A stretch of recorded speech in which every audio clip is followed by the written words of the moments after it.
Okie doke. Well, welcome to episode 2. Let's do this. I know, slight change of scenery, of course, having to move into the office as opposed to the couch. Give it a more professional look. But Chris, good to be back. I know, promised every week. Looks like we're going every 2 weeks, but hoping to get back. I feel like every 2 weeks is good enough. Every 2 weeks is going to be good. I think, kind of more. I think we're starting to feel like we're going to go more directional and feel like we're focusing in on a topic each couple of weeks. I know the first week we kind of just riffed on just about everything. We talked about a lot. But an exciting week in the golf world this week. We've got the President's Cup coming up. Who do you have this week? Do you have the Internationals, or do you have, of course, Team USA? I'm going Team USA this week. I think it's going to be a whitewash, but I don't think it's going to be completely unrealistic. I think it's going to be close. I think they'll make it a fight. I feel like the Internationals always do. But I have a feeling our boys are going to come out on top. Yeah, should be fun to watch either way. Should be fun to watch. And I mean, it's been cool because it kind of wraps into our topic this week, which is tournament prep. And, we've seen them already out on the driving range. We've seen them out playing the course. It's all over social media. I mean, everybody's, following along. And I think it's good because for us, it's kind of easy to talk about because we can really riff into, kind of what makes good tournament prep and what kind of separates those who maybe have their stuff sorted when it comes to tournament prep and others who are just kind of coming into it for the first time. I think it's really important too, and it's gonna, especially in tournament play, every shot counts. And if you can learn something in the preparation stages that might save you 1, 2, or 3 shots, it might mean the difference between you making the cut on a professional level and making money, or going home after 2 days. And I think, I wanted to kind of run over some things with you about, what is it that makes a great tournament play and a tournament prep. So I think, what in your experience have you found that better tournament preppers do than others? Yeah, I mean, you want to feel like that you have an advantage. That's your first step. I think to have an advantage, just to know everything about the golf course. It's nice when you're on the PGA Tour or going to the President's Cup. You get to come in almost a week, sometimes more, usually 3 to 4 days in advance, and you get time, and there's obviously a lot more information readily available to you to learn the golf course. But it's every tournament you play, you want it to feel like it's your home course, I think, and then learn about it enough to where what the holes are that you can make birdies on, what holes you need to look out for, and just have a full plan to be able to attack it. And on the PGA Tour, these guys learn after years of playing some of these courses. Some of the courses just probably don't fit them very well, and so they'll choose to go to other tournaments instead.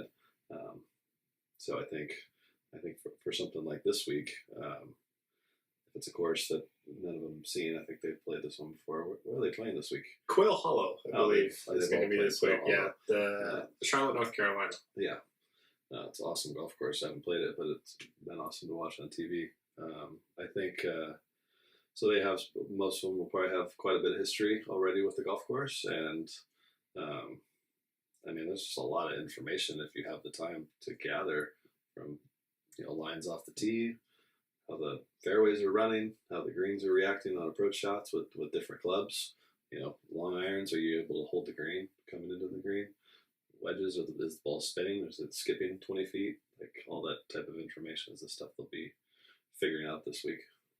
Yeah, I think it'll be a lot of digesting and a lot of, especially getting feels for the golf course, because I know the last President's Cup out of Royal Melbourne, they were, the greens were concrete, and these players were even finding that they were heading back into the spinniest ball categories just to give them a shot at even holding a green. Because I still remember that par 3 going up the hill where that pin was tucked in the front, and you would bounce on the front of the green and it would skip right to the back, and there was just nothing you could do about it.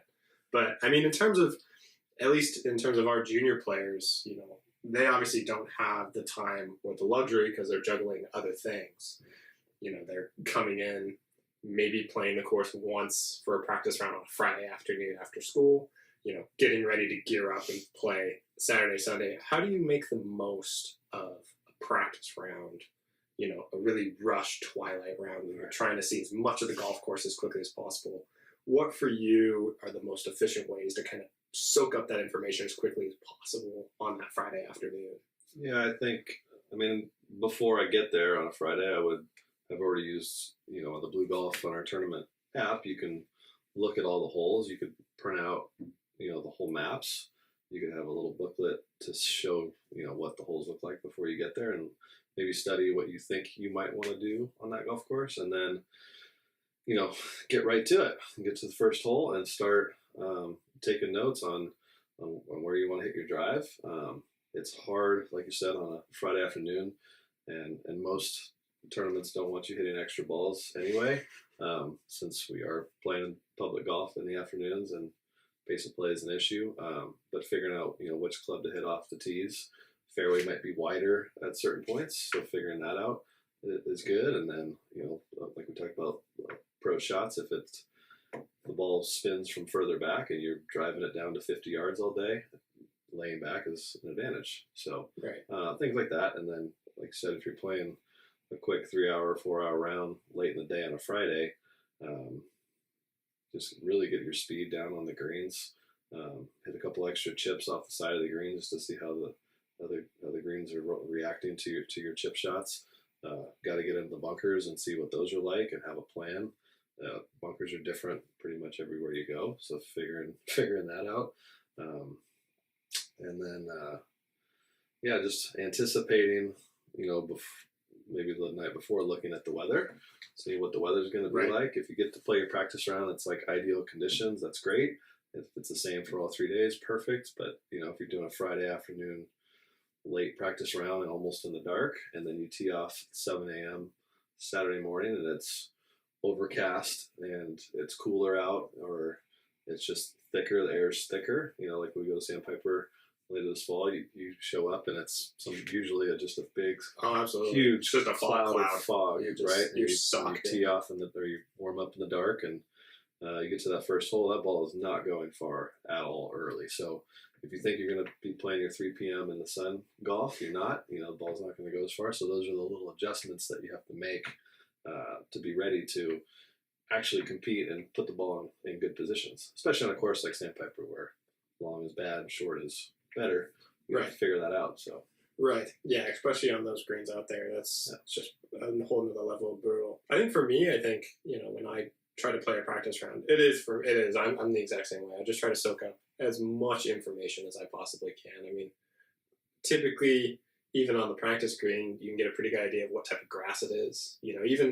Even kind of the subtleties in between, Bermuda and Bent. It's like Plana, each one of these grasses is going to react a slightly different way on the greens. And then, you can usually do kind of the brush test for me, which is just kind of brushing your hand across the green, with the back of your hand and just figuring out like which way the grain's moving. Obviously like look at the bottom of the cup too and see which way the mower actually caught the cup, and you can actually see which way the grain is growing on each of the greens. And especially when we talk about putting, it all comes down to these minuscule adjustments that you have to make on the fly. I'm used to playing. I play a lot out at Encinitas Ranch, and it's the same thing. It's very Bermuda greens. You have to double check to make sure which way the ball is breaking. But I think I love to soak up as much information as I can. I think I love to figure out. I think primarily for me is try to figure out where the misses are. Because figuring out where your miss is going to be paramount to you scoring well or not scoring well.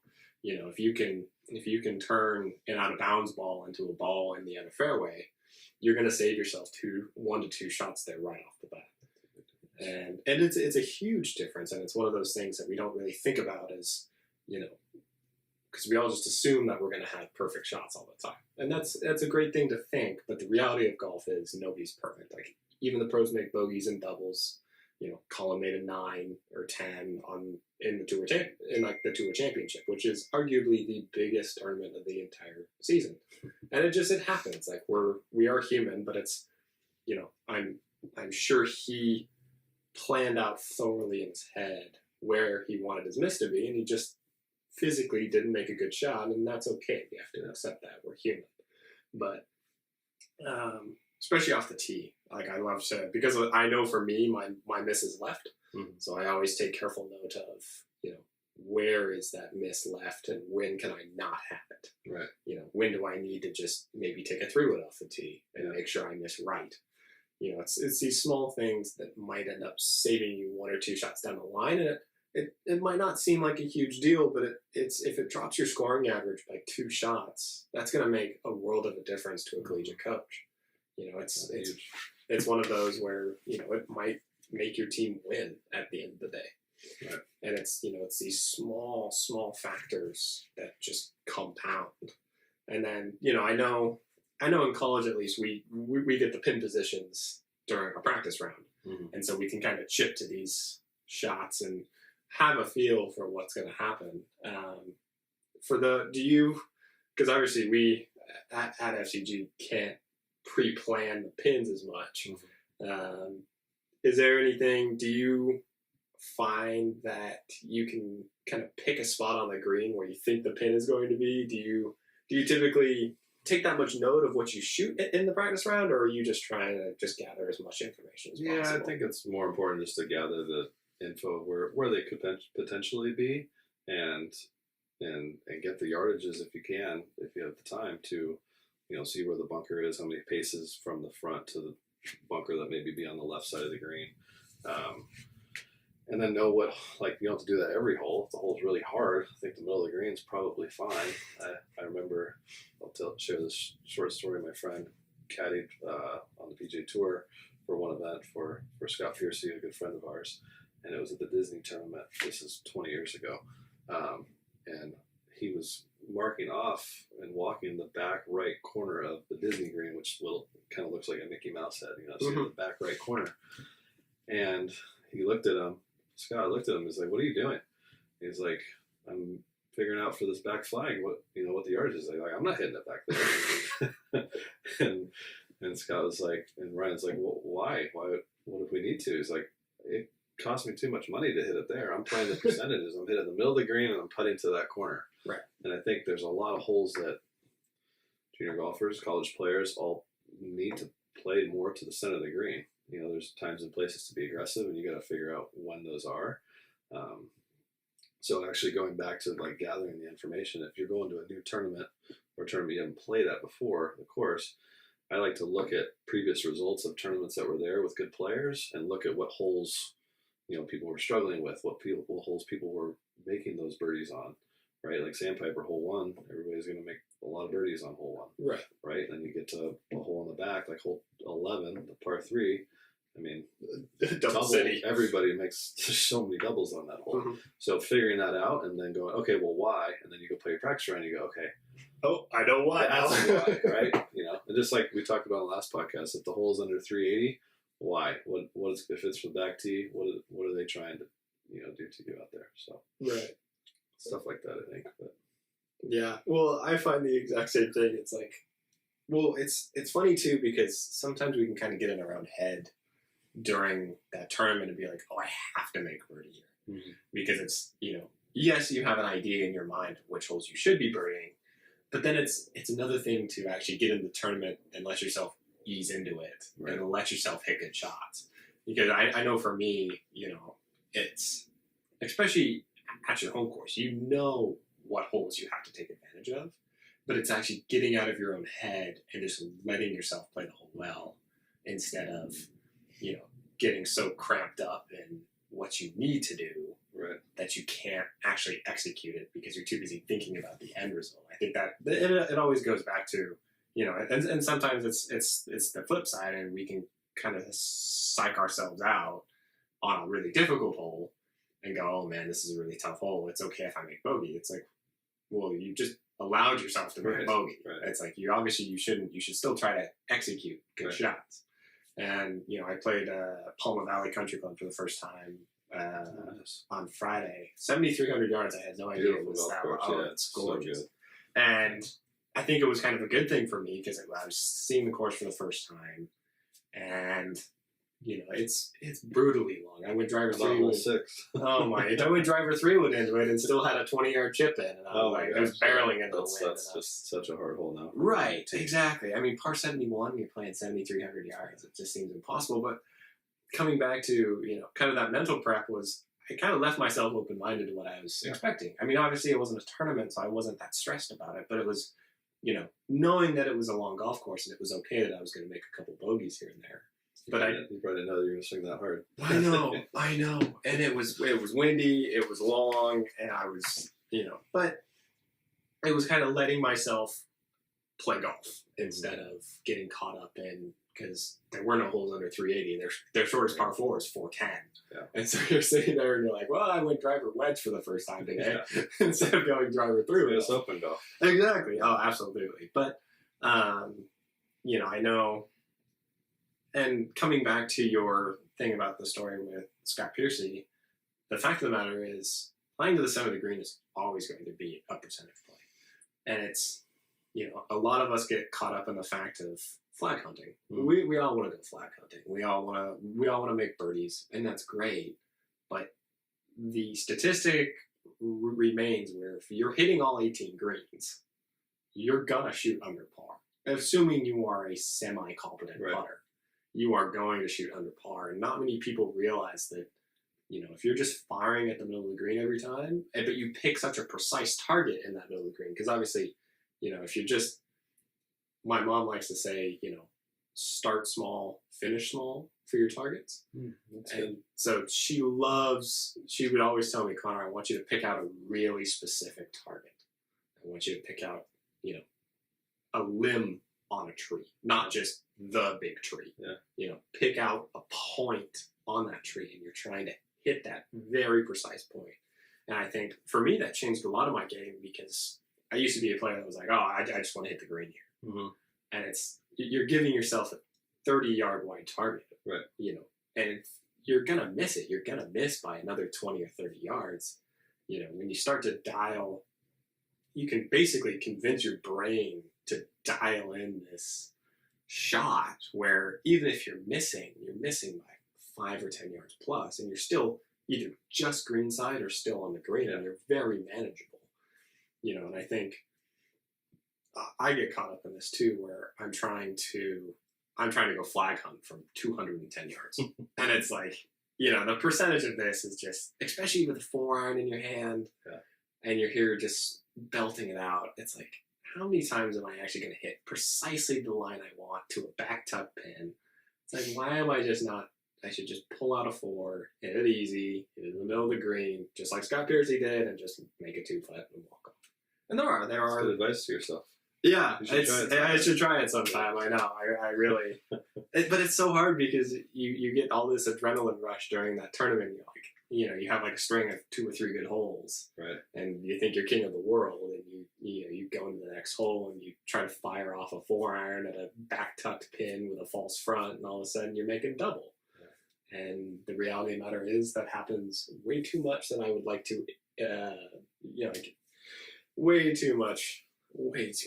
But, I think if there was, for our juniors, I think it would be being able to take a step back and not go flag hunting over everything. But, birdies are good. Birdies are your friend.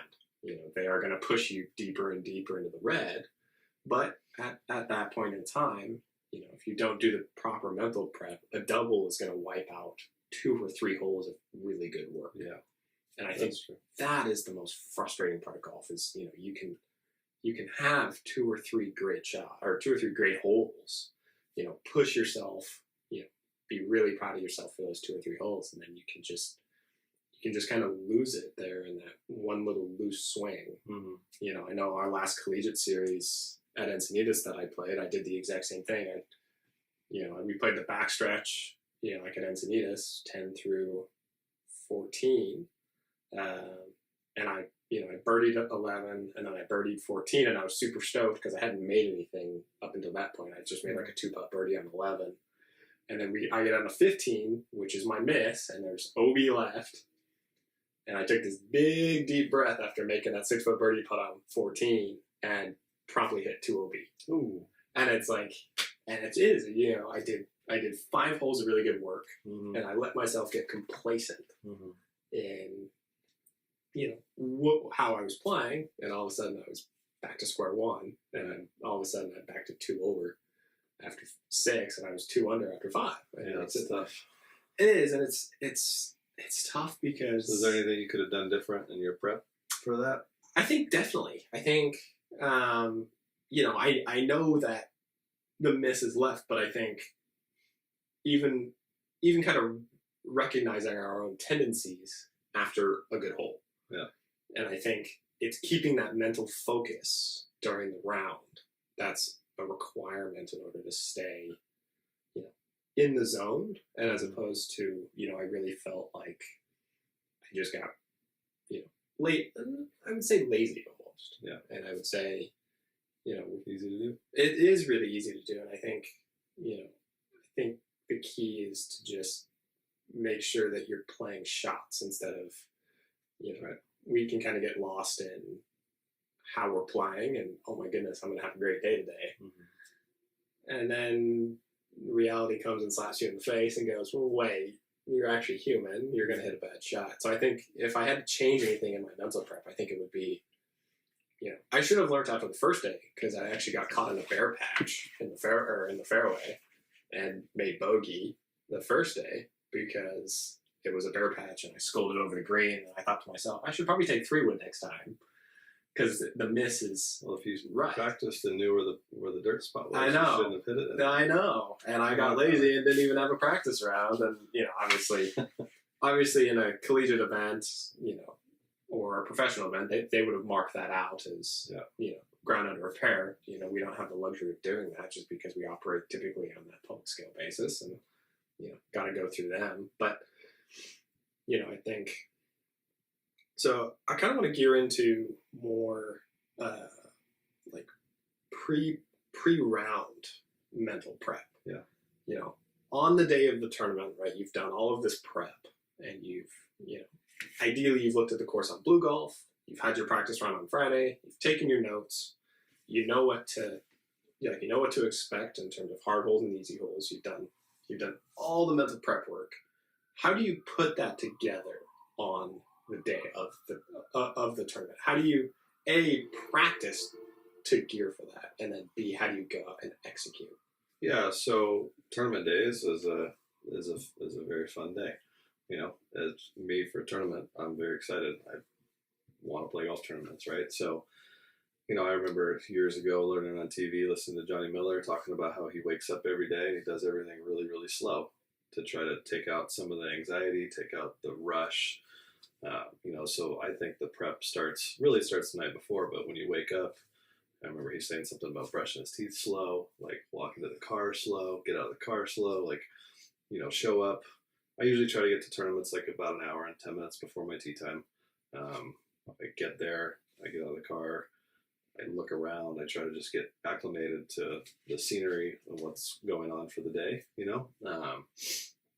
and then first thing I do, I usually hit balls first. I'll go to the range. Hopefully there's a spot open and I can have my normal range set up, but that might get sidetracked by the busier the event or the smaller the range. I'm going to be sharing my spot with somebody or waiting. If I have to wait, I'll have to go somewhere else. Maybe go chip or putt first, but and then I'll warm up slow. I'll start with just some little chips. Just make sure my grip feels normal. Make sure I'm trying to get all the tension out of my body because I know I'm going to be feeling tense as I get going. So trying to hit just some really soft, like 20, 30, 40-yard shots just to get the body moving and moving in the right direction. And then from there, I'll start to hit a little further shots, maybe a fuller lob wedge and sand wedge, and then from there start picking targets after that. And I'll typically go through the bag and hit, a variety of irons. Depending on the day, it might just be even clubs or odd clubs. Just depends on how I feel that day. It's never really an exact set pattern. And then I always end my range session with whatever the opening tee shot is going to be. So if I'm hitting driver off of one, I'm definitely going to hit that shot as my last ball. I'll do my full routine. I will imagine them announcing my name to try to feel that little bit of energy, you know, that you feel. And then I'll go through that process, pick the target that I feel like I'm going to hit, and try to visualize that same type of fairway. And then hopefully I hit my good shot or my miss. If I hit something that's like, oh, geez, that's not going to work, then I'm going to do that process a few times and try to find it. And then, you know, hopefully I do find it. And then prior to that, I'll go, or after that, I'll go hit some chips. Probably not a ton. Depends on the golf course if they have a short game facility. And then, you know, I'll go to the putting green, and I always start with short putts and just get a couple balls going in the hole, make sure I see them going in, and then do some lag putts. Depending on if I'm working on something in my putting routine, I might set up a station or two, whatever drills I'm doing. But typically the day of the tournament, I'm really more just concerned about feel and really seeing what I see. You know, one of those early putts, like a 15-footer, I want to be connected to what it looks like. So those are my best days. I know if I hit a 15-footer and I roll at the right pace, and I'm not shocked on those first putts, so it's like, okay, that's way short or way long or just not, you know, close enough, then, you know, I need to do a little bit more time on there. So how do you handle that? Well, I was kind of going to re-gear. So do you find that you keep the same routine for each tournament that you play? Do you try to keep it similar to your normal practice session? I haven't had a full-time tournament schedule in 20 years. Well, sure. But back in the day, yes, I played. Okay. I would have a more same routine every day, every tournament. Okay. So. Okay. Gotcha. Yeah, because I think that's a huge part is, you know, and I'm guilty of this back when I was a junior as well, as I would have a completely different routine from my normal round on a Saturday to a tournament round, which is okay. I mean, it matters more, but I think we can kind of gear our mindset into a weird way where we can kind of get uptight and it's this and stress yourself out because you're doing everything differently. You know, nowadays I feel like my pre-shot or my pre-tournament and pre-round routine is pretty similar. And I think that just kind of helps me ease into the round where I know I've shot, you know, good scores before doing this, and I can have faith and trust in what I'm doing. Yeah. You know, typically my range sessions are actually pretty much the same wherever I go. You know, it's typically I'm very set on. I start with a 6-iron because it's my generic club. I'm slowly getting warmed up, and I go like 6-iron, then I go into a 3-wood. And then I go down to a pitching wedge. So you start with 6. So I start with 6. So I don't even. I feel like I'm pretty loose. Like I've done all my stretching prior to coming. I feel like that's an important. Yeah, should do it. An important side note that I'm actually loose by the time I get to the course. I don't feel like I have to warm up. Otherwise, I feel like I would probably start with wedges. But I've gone through my morning routine. I've either worked out or I've stretched, done a little yoga, gotten loose. Roll up to the golf course, and then I start with a 6-iron. I go up to a 3-wood, and I come back down to a pitching wedge, and I go all the way up to a driver, and then I finish with wedges.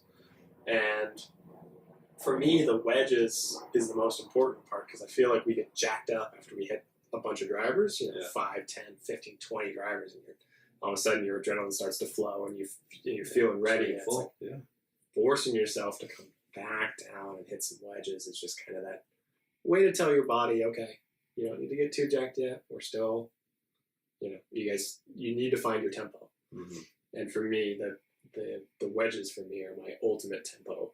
That's good. You know, I like that. And for me, I always finish with it. And then, I think I'm the same way. I think after my prep, I'm on the green, and I've made all my mental calculations from the day before, or even the first look at the green. And I feel like that's something that the more golf you play, the easier it becomes, where, you can look at a green and just go, yeah, I have a general idea of what this green's going to do. Yeah. And, I do. I typically start with like a 15 or a 20 footer just because I like to see, which way it's dying. I like to see just kind of how it's rolling over that long stretch of turf. And if it works out where I'm like, okay, that works, and I can kind of, I know this sounds, like silly, but I actually prefer to hit a bunch of 40 or 50 footers because I know at some point during the round, especially early, I'm going to have a couple. Yeah. And that's okay. Like, I'm still getting dialed. I'm still kind of figuring out how I'm playing. And so I'll whack a couple of, like 40 or 50 footers. I'll piss a couple people off, like on the putting green because I'm putting in between their feet, like running across the putting green. But for me, it's an important step because, I feel like if you can gauge a 40-footer length, then kind of the rest of it comes really easy where, you know how it's going to react coming downhill, uphill, side hill. I feel like the more I get to know that, then the easier it becomes for me. And the same way too, like executing the bunker shots, figuring out, is it beach sand? Is it normal sand? Mm-hmm. How thick is it? How much volume do you have? I almost use my feet as a way to gauge. I'll start to dig my feet into the bunker, and depending on how much give there is, that for me is a really good indication of, how much leeway do I have. Obviously, before we get into a huge technical discussion about bounces and how you execute bunker shots, it's an easy way for me to go, okay, is my wedge going to skip? Is it going to dig? Is it just going to react kind of normally to what I've been practicing? And depending on those, you have to make these really quick adjustments on the fly as opposed to, kind of knowing. And you get comfortable, too. Especially when you play your home course. And I think that's why tournament golf is so great. Because when you're playing your home course, you're playing the same conditions, relatively. You're playing the same bunkers, you're playing the same lines, the same fairways, same greens. I mean, I think that's the huge implication of that is you're playing on the same greens every time. And, for me, tournament golf is a great way to get out, play a different type of green, maybe see something that you haven't seen before. Well, that makes a good point. Let's talk about that a little bit too. Turning your home course into a tournament field before the tournament, right? Because if you play the same course all the time, you kind of go through the motions a little differently than you do in a tournament, and then all of a sudden it's like you're doing all this work, but you haven't been preparing for that. So like you said, how you do your warm up about the same now for your practice rounds and your regular or your tournament rounds. I think you got to do some of your your fun rounds like tournament rounds where you're getting the yardage. Maybe you walk your course instead of take a cart. Because a lot of people just take a cart, they'll play in 3 hours, and they don't. It's so different. Right. So do the same walking, do the same prep. Throw the grass up to check the wind, and not just assume, oh yeah, I always hit to this pin with a 9-iron, right? Because then all of a sudden you go in the tournament, and you're like, well, was it an 8 or a 9? And this is a totally different golf course. I haven't thought about wind in a month. I don't have wind at my course, or stuff like that. So I think it's probably important that you balance that. I think my parents always tell me it's like you have to practice like you play, and you play like you practice. The more you can keep it similar, the better. Yeah. And I think that's kind of what's changed for me is if I feel like I have a very set routine when it came to pre-round and pre-tournament. Yeah. If I can gauge that and make sure my emotions are in a relatively similar state, it's good to get jacked. It's good. Especially you're going to get that adrenaline surge coming from 15 through 18. Right. I play with Hannah and Kat a lot, and they always complain that I have a quote unquote back nine run, where I'll kind of ease into it for the first night, and then all of a sudden I'll go 4 or 5 under on the back nine. They're like, "Where did that come from?" That's unacceptable. I don't like that. So, but it is. It's I feel like and coming back to during a round, I feel like we all go through stages in a tournament round. I feel like I've never had a round that's gone 100% smooth all the way through. It just doesn't happen, period. You could look at some pros and go, okay, I've seen 1 or 2 or 3 rounds total played where they've had everything under control. It's been super non-stressful, and, it's managing those lulls and those highs that are going to mean the difference in those extra couple of shots as well. I mean, even now, like re-gearing into mental prep, do you feel like you how do you mentally prepare for the challenges of a tournament coming up? Because you know you're going to feel these emotions, and you know there's going to be certain things that are going to be out of your control. How do you prepare yourself for that emotionally? Yeah, I mean, I think every round, every tournament is going to have a lot of challenges, and you have to want those.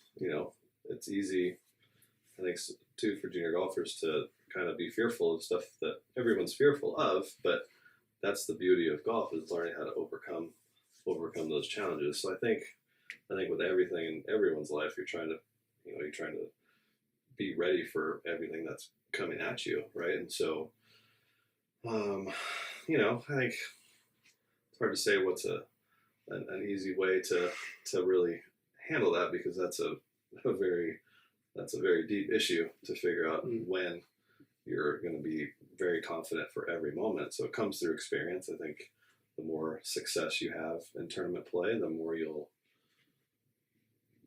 feel good about where you're at with your game. That's why you see like guys like Tony Finau winning all the time. Like, they've just had much better experiences. Instead of losing a few, now they're winning, and now they have those memories. And Max Homa wins again last week, right? Like, he's had, how many wins does he have now? 4? Like 4 or 5 now. Just a couple of years ago, he missed so many cuts in a row. Like, it's an awesome turnaround. So it's stuff like that. I think, the night before, I try to visualize how I want to play all the holes in my head. Like, I've actually psyched myself out the wrong way, thinking I'm going to birdie every hole. And then it doesn't happen. You're like, worried about the wait, what do you mean? I was meant to make birdie. Yeah, I was shooting 54 today, and then you birdie the first 3 and then panic. It's like, oh wait, it's actually happening. Yeah, quite. I manifested that. But yeah, like, I mean, I think you're always just trying to find ways that you feel confident, and just, sometimes it's not finding your confidence through golf, it's finding your confidence from something else. So that you can go play golf, especially if you've been struggling with your tournament play. If you've been struggling and you just keep trying and you're not succeeding, well, hopefully there's something else in your life that you're building yourself up on, because you're tearing yourself down over here. So you got to have some positive reinforcement somewhere else. Right. And I think, even kind of taking away from bad rounds, it's, you can feel like, yes, I've shot 79 today, I've shot 84 today. It's, but inherently there are going to be good things that happened during every round, because you can't go through one round of golf and not hit a single good shot. It just doesn't happen.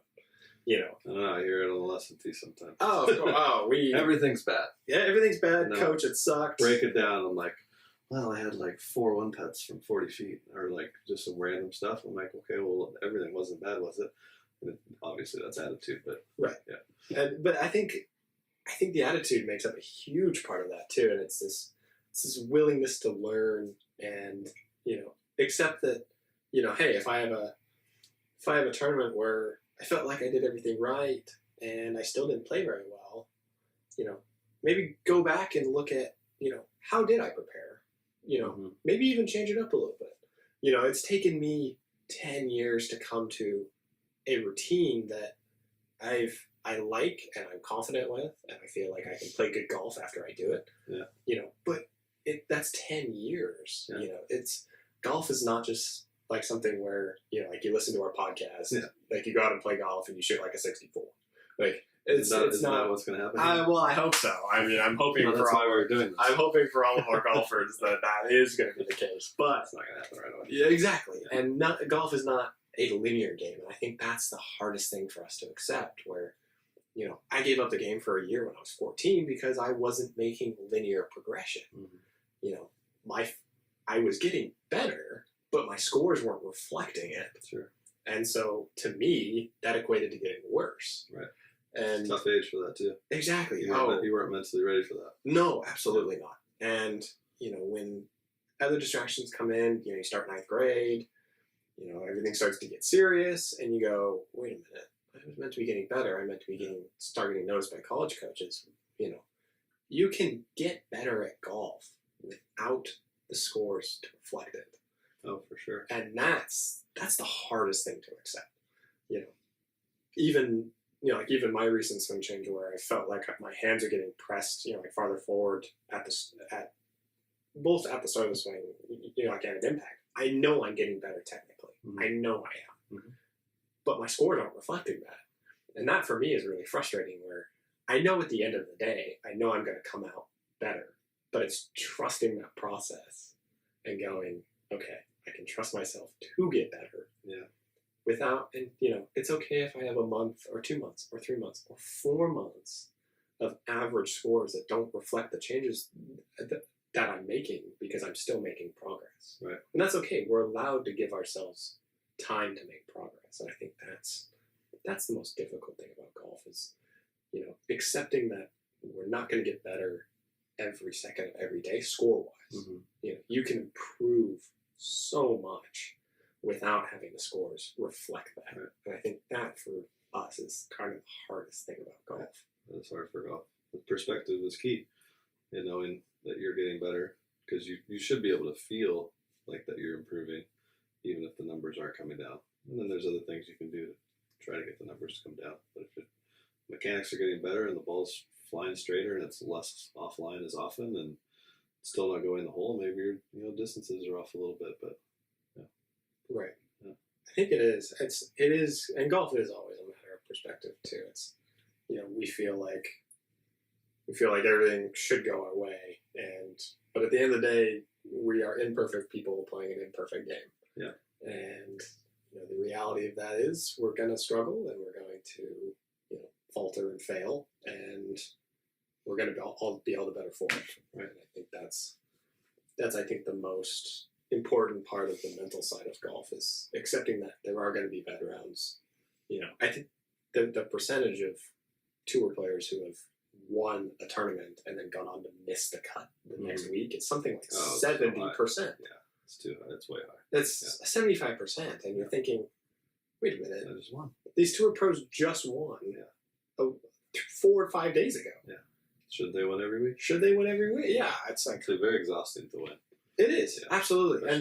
And I think I kind of want to gear into that next. It is the mental toll of golf is otherworldly. I mean, I remember walking off a golf course after a 36-hole day and just feeling emotionally and physically and mentally drained.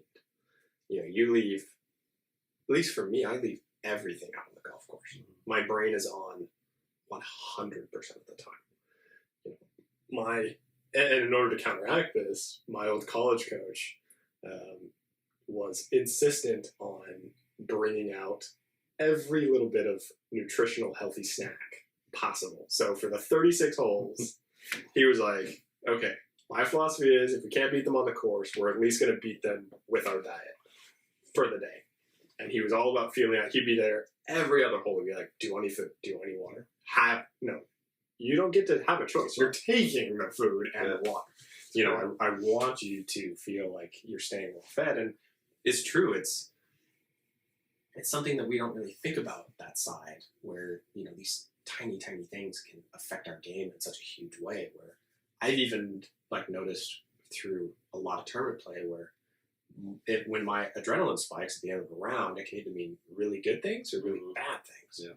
Yeah. And especially during a 36-hole day in college, your goal is to stay as well-leveled and level-headed as possible, because it's a 36-hole day. It's a long day. It's brutal. You're going to have bad holes. You're going to have a bad stretch of 5 or 6 holes where it's going to make the difference of your tournament score. At the end of the day, you're going to have a choice at the end of those 5 or 6 holes to throw in the towel because you've had 3 or 4 over in that stretch, or are you going to grind it out and keep going? Yeah. And food and water is even such a huge part of that, where you want to stay as hydrated and as well fed.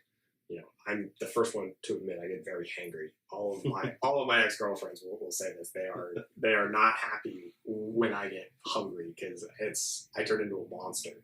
Keep some snacks here. I do. I love some Welch's fruit snacks for a snack. But that's my favorite. Oh, we're not sponsored, but Welch. Maybe the next one. Welch, if you're hearing this, we are a big fan of your fruit snacks. So, but it feels like, for me, it made a world difference because my junior golf, my mom would always pack my lunch and she would, send me on my way to my tournament and I wolf everything down by hole 3. Yeah. And by hole 12, yeah. I was feeling it.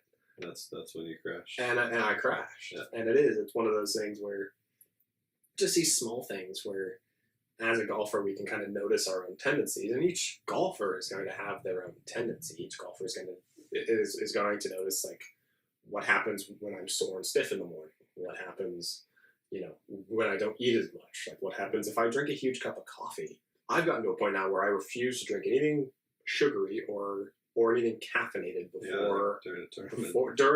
during or before a tournament round, because my nerves are already high.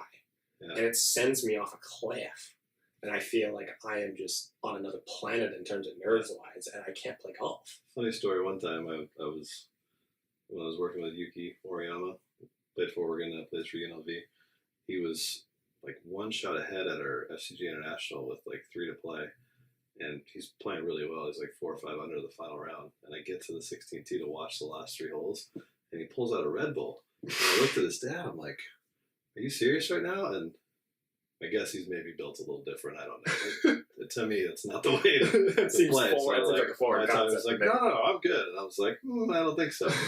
Anyway, he won the tournament, so that was a good thing for him. But I don't think that's the norm. And when it comes to nutrition, I know when I was playing college golf at San Diego State, my coach pulled me in because he pulled up my scorecard. He's like, Chris, you've struggled holes 10 through 14 the last like several rounds. And he's like, are you eating when you're playing? I'm like, I don't have any money, coach. I'm not eating. What do you mean eating? So we normally our normal schedule then is we have workouts in the morning. We go to class from 8 to 11.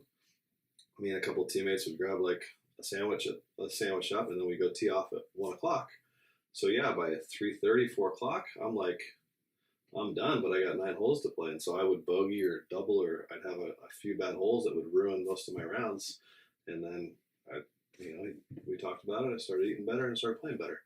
It's one of those things that everybody playing tournaments has got to figure out their system for how to eat. So I think that comes into the tournament prep side, especially when you're traveling.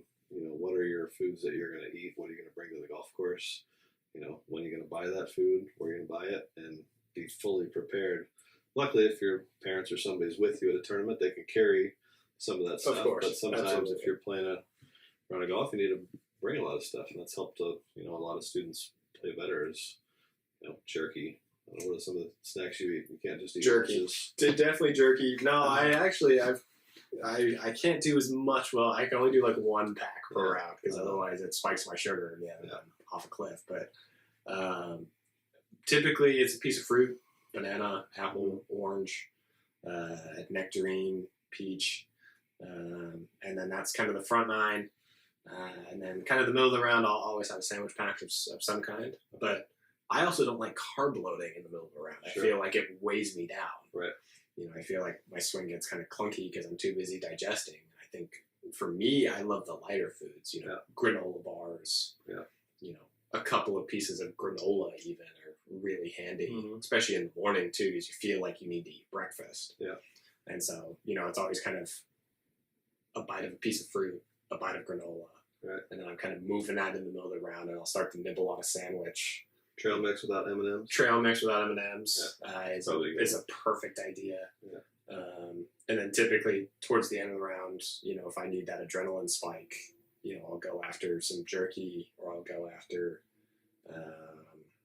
I like a couple chips at like kind of that middle of the round gets like my salt content up, and it feels like I can kind of refocus.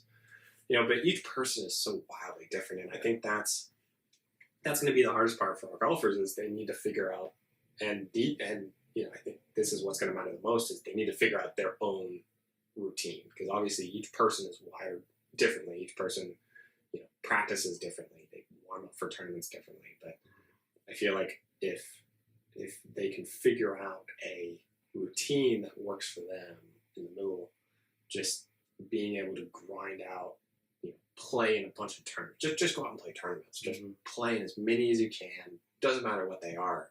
The only thing that matters is, you take note of what you do and what prep you did before the round and how that impacted like your round. Did you feel like you were hydrated throughout the round? Did you feel like you were well fed? Did you feel like you were level headed? Did you feel like your adrenaline spiked halfway through the round? What are these tendencies of you as a person, and how do they impact your golf round? I think that's going to be the most important part moving forward for all of our golfers is, figuring out what that looks like. How do I prepare for a tournament such that like when I walk on the first tee, I don't feel like I'm playing a guessing game. I feel like I have a set plan to execute during the round. And, I know if a hole's under 380, where's my danger? Yeah. If I know that I have to miss it somewhere, where is my miss? Apollo Mesa hole number 1, you just don't miss, period. You hit a shot that goes straight. If you have a 7-iron, if you have to hit 7-iron off the first tee, you hit 7-iron. But it's, I think it's getting down to that routine and understanding how you operate as a player and how do you optimize that. I think it's going to be kind of good. I think it's going to be our main message. How you're eating, and that's really good. Yeah. We covered a lot on tournament prep. Next week, I think we'll plan to go for how to recover from bad rounds or bad stretches. Okay. I think we'll kind of do a deep dive into that side of golf, and sounds good.